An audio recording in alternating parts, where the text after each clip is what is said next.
Hello and welcome to another edition of GNAT-TV's In-Depth series. I'm Andrew McKeever, the news director here at GNAT-TV's News Project. It's a pleasure to have you with us today, as always. Also a pleasure to have with us here in the studio Ann Wallace Allen, who is the business and economics writer for VTDigger.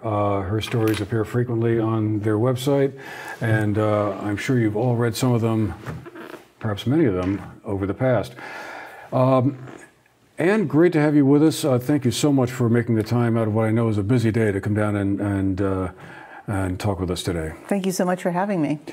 Well, I was thinking we could start by talking a little bit about how the legislature ended in its rather strange closing there between the House of Representatives adjourning 3 or 4 days prior to the state Senate. And of course, the two big issues that were dividing them at that time were the paid family leave proposal and the minimum wage proposal.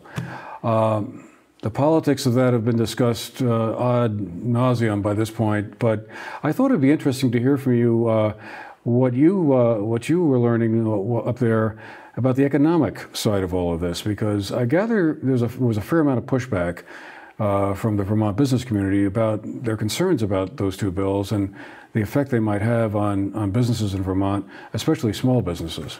That's right. There was businesses in Vermont are a little bit reluctant to come out against the increase in the minimum wage because they know that it is popular with voters, but at the same time, a couple of them did testify that it would hurt them, and that in some cases it would make their business unsustainable. And with the New Hampshire minimum wage set at the federal minimum, which is something like $7.25, a lot of business owners and managers said, we wouldn't be able to compete with our competitors on the other side of the river, on that side of Vermont, if the minimum wage went up.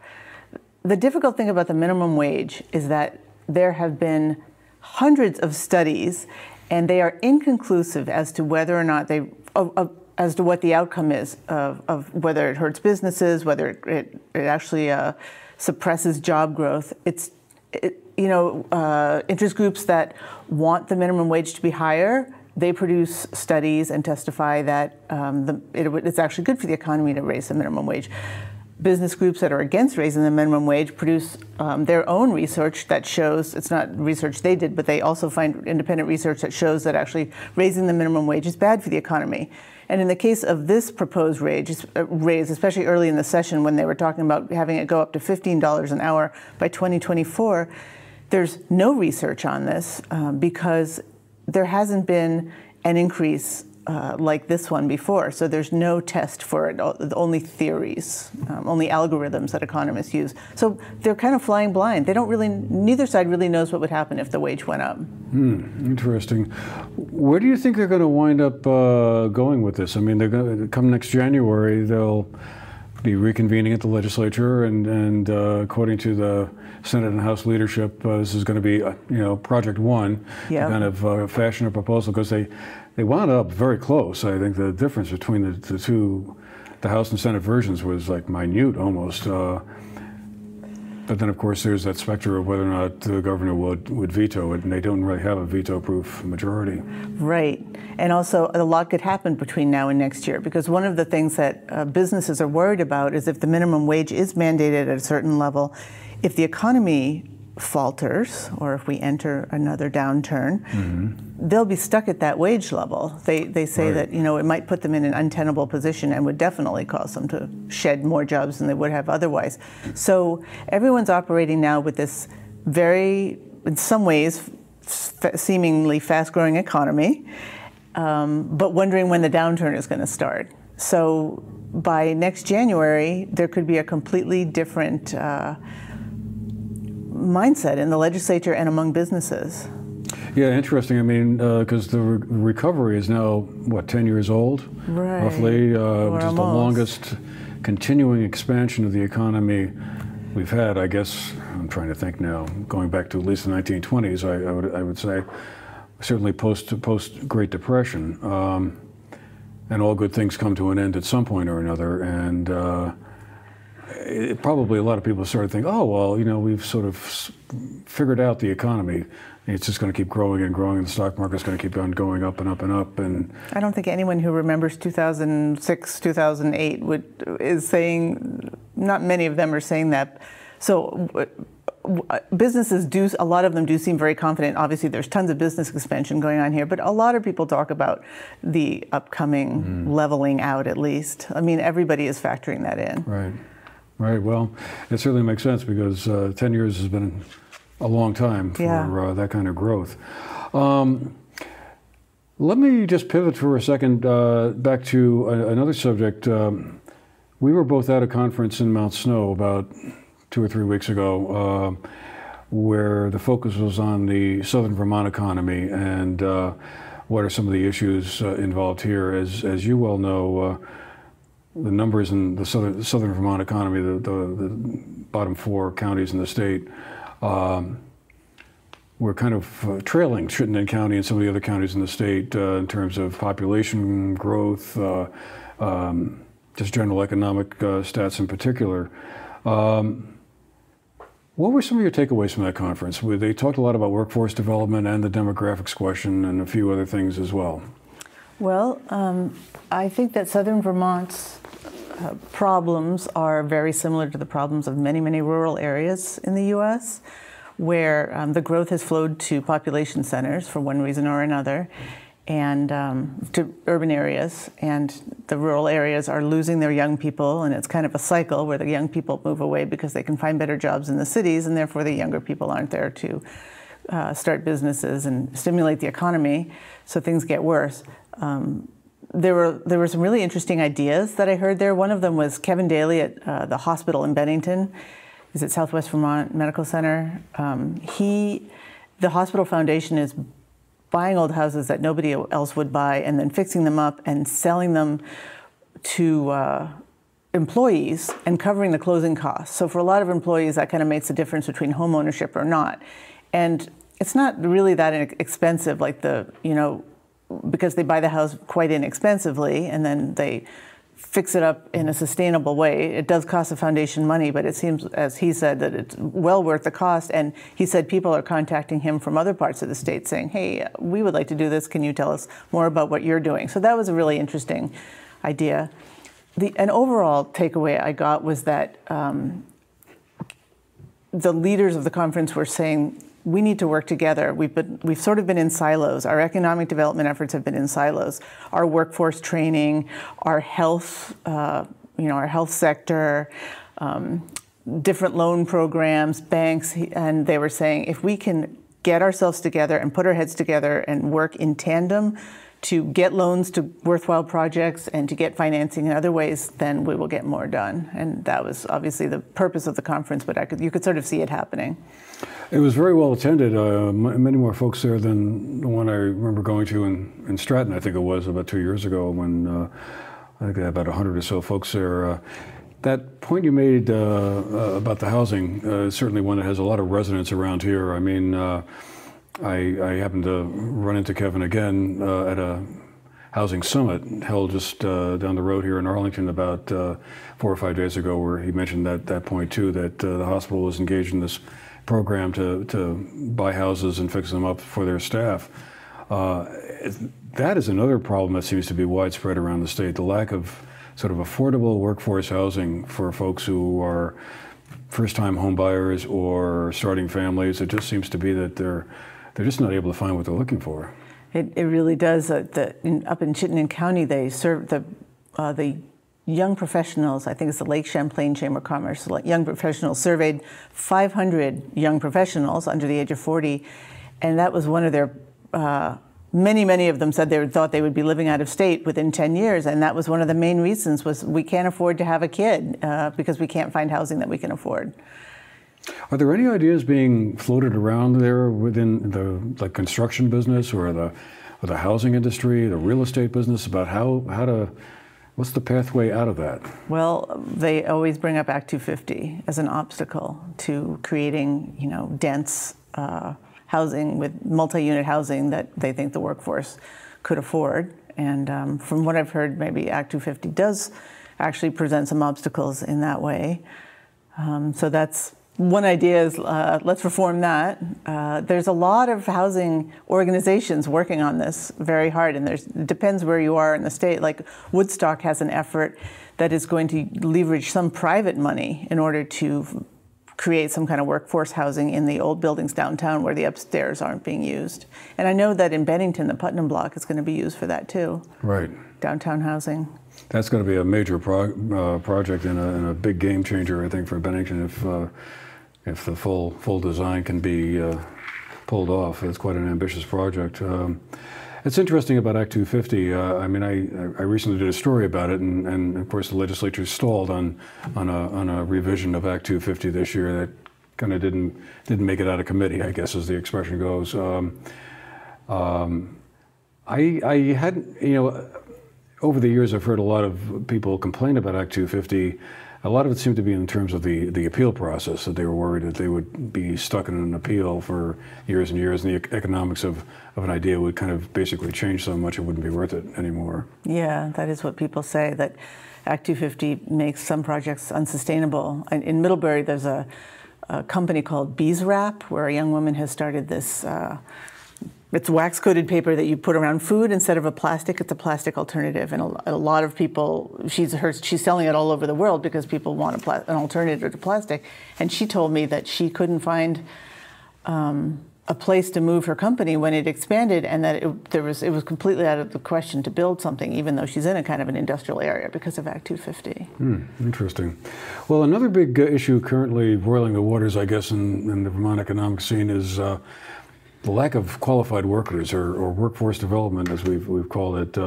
Vermont's unemployment rate currently, I think the last number I saw was about 2.2%, right, which almost seems unbelievable. I mean, thinking back not terribly far into the past, when double-digit unemployment was, not unheard of. So in theory, that should be great news. I mean, I think I think we have the lowest unemployment rate in the state. But of course, there's a flip side to that, I would guess.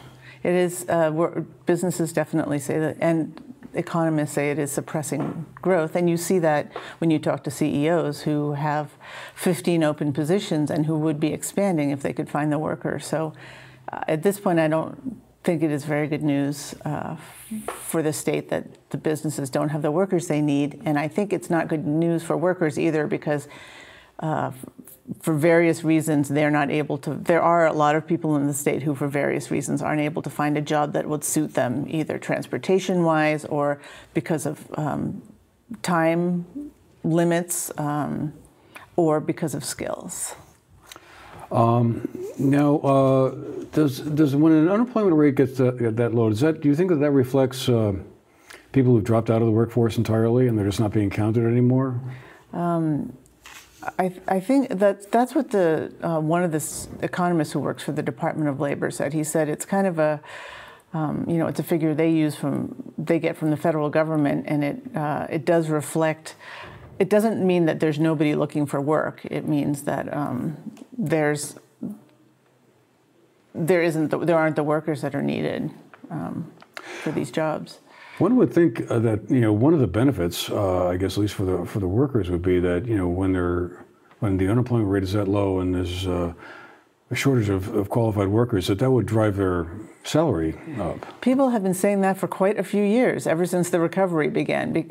Job pay has been sluggish, and especially in Vermont, where it's quite a bit lower than it is in comparable areas just outside. There's a vigorous debate about this. Companies say, well, we don't see raising pay as the answer to getting more workers. We see offering different benefits. And, of course, 6 years ago it was ping pong tables and beer kegs and all that stuff. And then that seems like it's kind of cycled out. And now some forward-thinking employers are talking about, I know Rhino Foods in Burlington has this great loan program where they will loan money to an employee, and then the employee can pay it back through their paycheck. And there's other amenities like that. A big one, I think, is flexible work time. The really smart companies that I talk to, they know that that's something that make the difference between someone staying at home, like if they have children, or going to work, is if they can have a flexible schedule.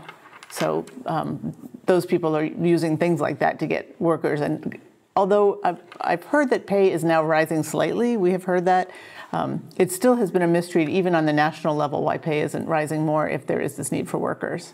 Right, because this is kind of a reflection of the national scene in a way. Across the country you hear about this. So Vermont is trying to get more people to come here. We have the state-to-state program and a couple of others. What is your sense of how those are working? I mean, the state got a lot of great publicity, I guess, out of the proposal to cover moving costs if you can come to Vermont and you have a job where you work remotely or whatever, somehow you fit in. But I know the actual number of people that could be accommodated by that program was fairly small.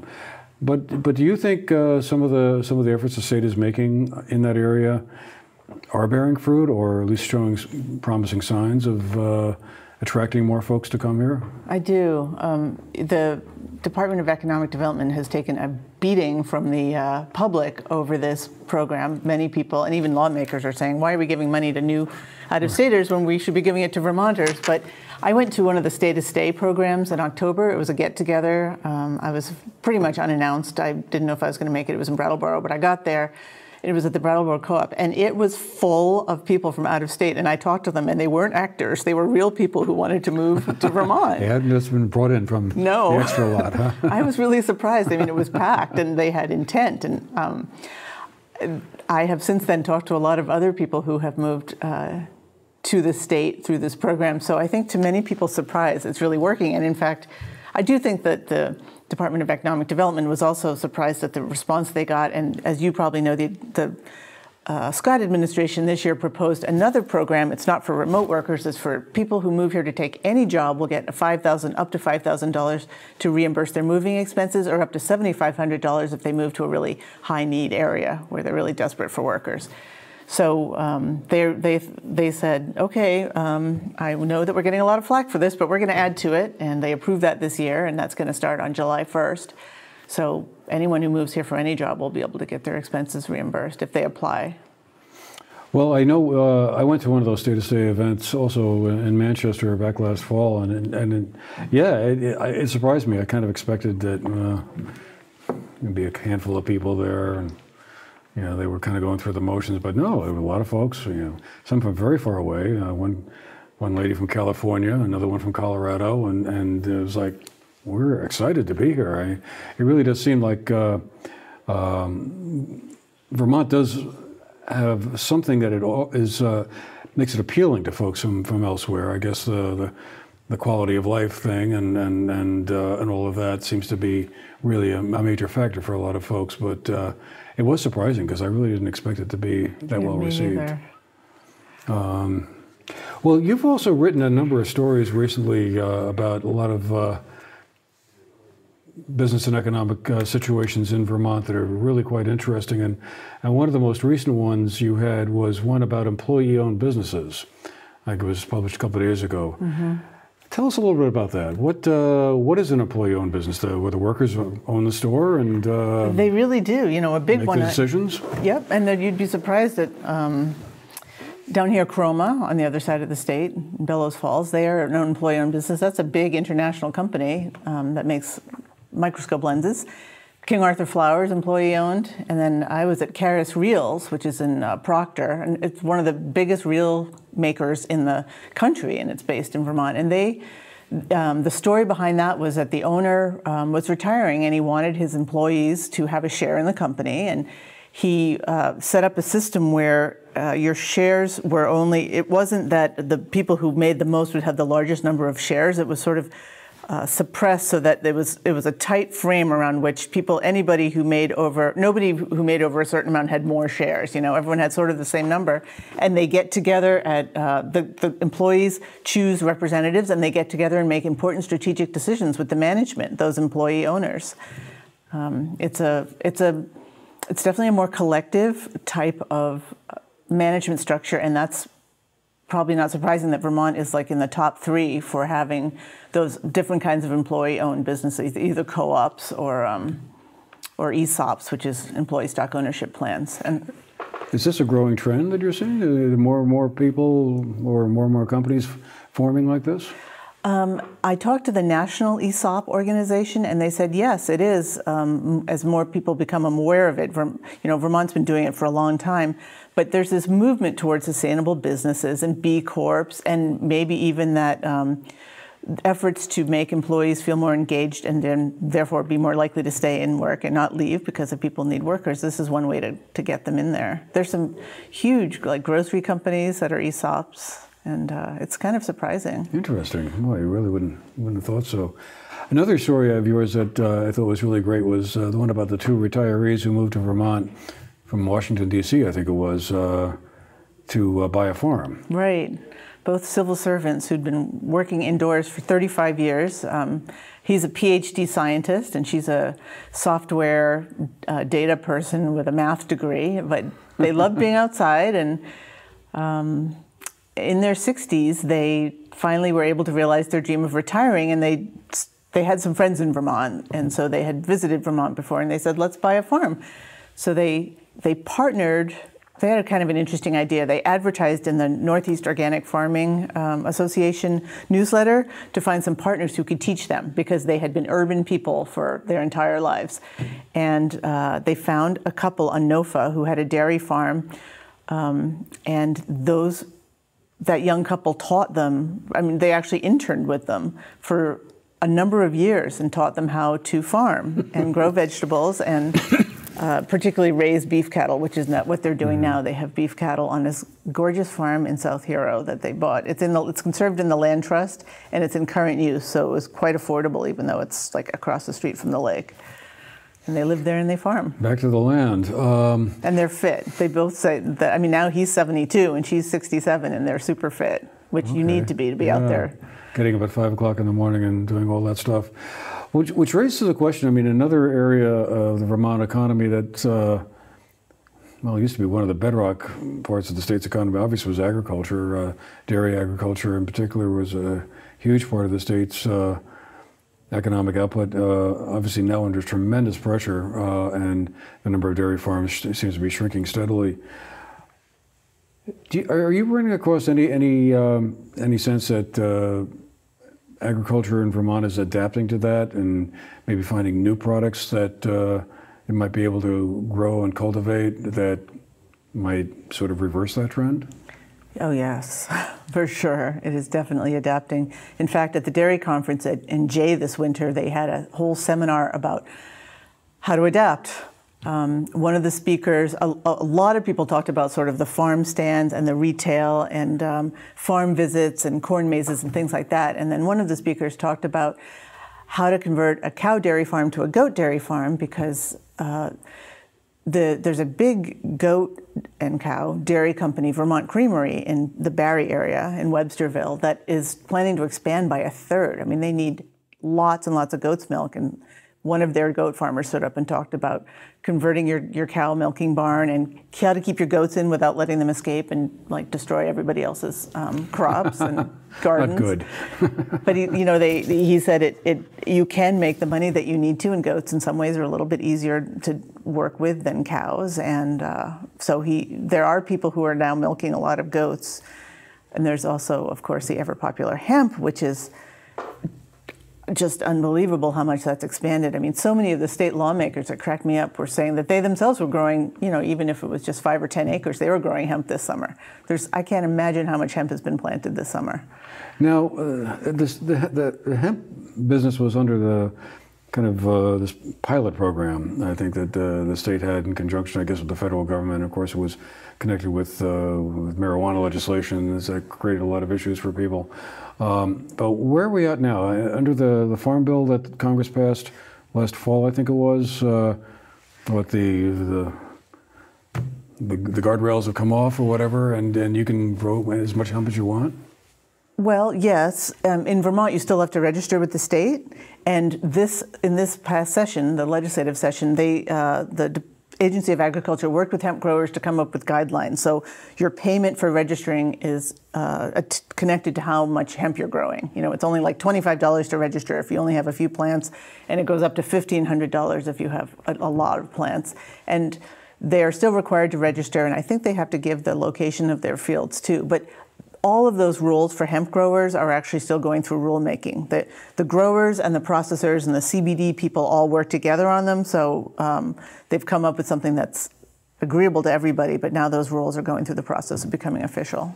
Interesting. Well, certainly down here, one hears of a lot of activity around that too, and it sounds like elsewhere around the state too. It's a real seen as a potential game changer, it sounds like. It is, although a lot of the conversations in the legislature were about whether the bottom would fall out and people would be left at harvest time with a lot of hemp that they have no capacity for drying and with not enough processing capacity, because it's not really clear how many people are geared up to process and how much they can process. That's still kind of a mystery. But the farmers would say, yes, but I already had this land and I already have the equipment to grow a crop. So it's not as though we're betting the whole farm.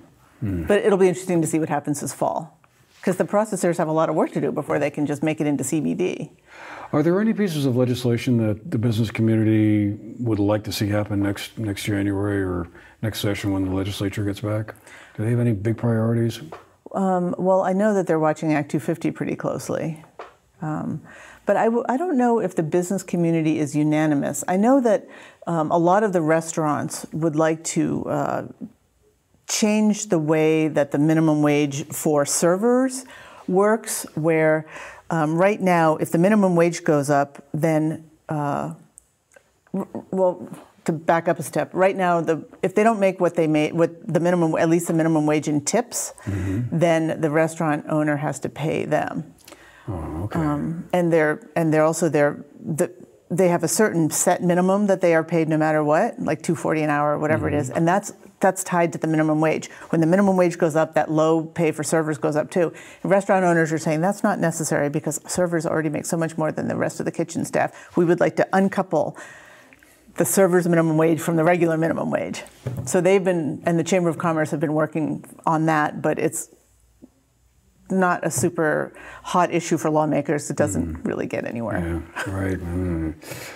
We have a couple of minutes left, and I just wanted to touch on one last thing that is often mentioned in connection with the Vermont economy, and that's our quality of our broadband service around the state. At the Mount Snow conference we're both at, and I'm sure just about any other conference where you get more than a couple of people talking about the state's economy, that subject seems to come up. The state passed a law, they passed a bill providing a little bit more money for broadband expansion, but to anyone I'm sure who's looked at this subject at all, that's nowhere close to being what it might be considered desirable to kind of really get the state robustly wired. I mean, as you have conversations with folks in business and people who might want to come here, does that broadband question surface pretty quickly? All the time. In fact, even when I was just in Woodstock polling voters on election day, a lot of people were saying, it was the most important issue for them. But certainly, there's a group called the Northeast Kingdom Collaborative, which is trying to stimulate economic growth in the Northeast Kingdom, which has a lot of the same issues as Southern Vermont. And that is their number one priority, is finding a way to pay for that, what they call the last mile, right. Those, up the dirt road, right. To that one house. One interesting thing that's happened is that separately, a lot of co-working spaces have been formed around the state as part of an initiative to, help entrepreneurs. And now people are finding that they can use those co-working spaces to get the broadband that they can't find at home. So it's sort of an added reason to go use those spaces. And those spaces are important. It's good that they are used because when people are together, they tend to collaborate more and there is more growth.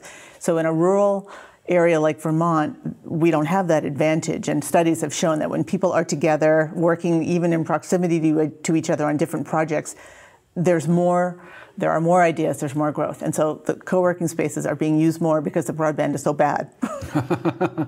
Well, that's good. Yeah, I mean, because I would think that when you have a group of people working in an office or whatever, you're bouncing ideas off each other, and sort of things kind of begin to grow faster. Whereas if I often think someone working remotely from home is like, boy, that must be very isolating. Yeah, I think so. And even if you're in a different fields from each other, when you get to know other people, we learn from each other all the time.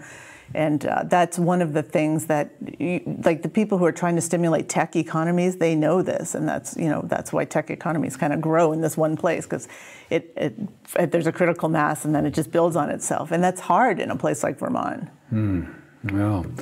Well, out of time for today. We'll have to leave it there, but I want to thank Ann Wallace Allen for being with us today. Ann is the business and economics writer for VTDigger, and you can read her stuff on VTDigger.org. Yep. And I want to thank you again for making the time to be with us today. I really enjoyed it. Thank you. All right. Well, we'll have to leave it there, but we'll see you again the next time, and have a great day.